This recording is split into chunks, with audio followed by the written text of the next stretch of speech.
bluefin ay piprituhin ko muna ng half.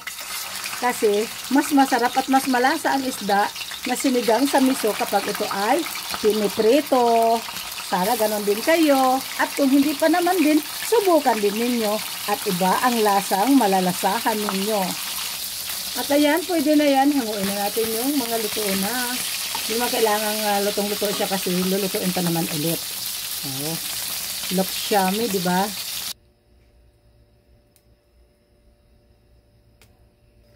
At unahin na natin ang luya.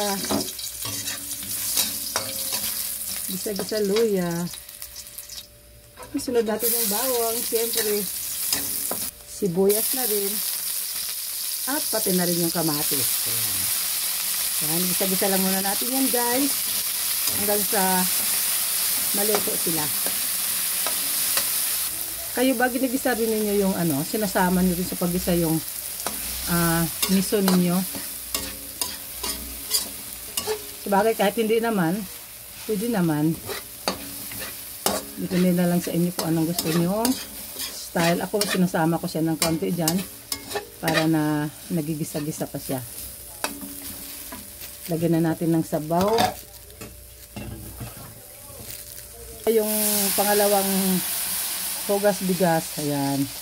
Tama na muna yan. Baka naman na imbis na sinigang ay nilaga ng kalabasan nito.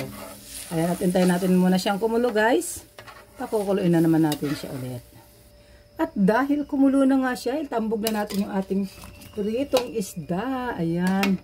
Tapos isabay na rin natin yung labanos. Mamaya na lang yung mostasa. Ayan, pakuluin pa natin siya dyan. Para mas maluto lalo yung ating isda. Tingnan natin ng pampalasa para magkaroon ng lasa yung sabaw. Yung isda kasi may asin din naman yun bago ko siya pinirito. Lagyan natin ng magic. Dahil luto na, ilagay na natin yung ating final ingredients. Final talaga. Pangpalasa, pang last ingredients ang ako kasi huli ako naglalagay nito yung sampalok. Ayan. So yummy. Kung napapansin nyo, guys, hindi talaga ako mahilig maglagay ng sili.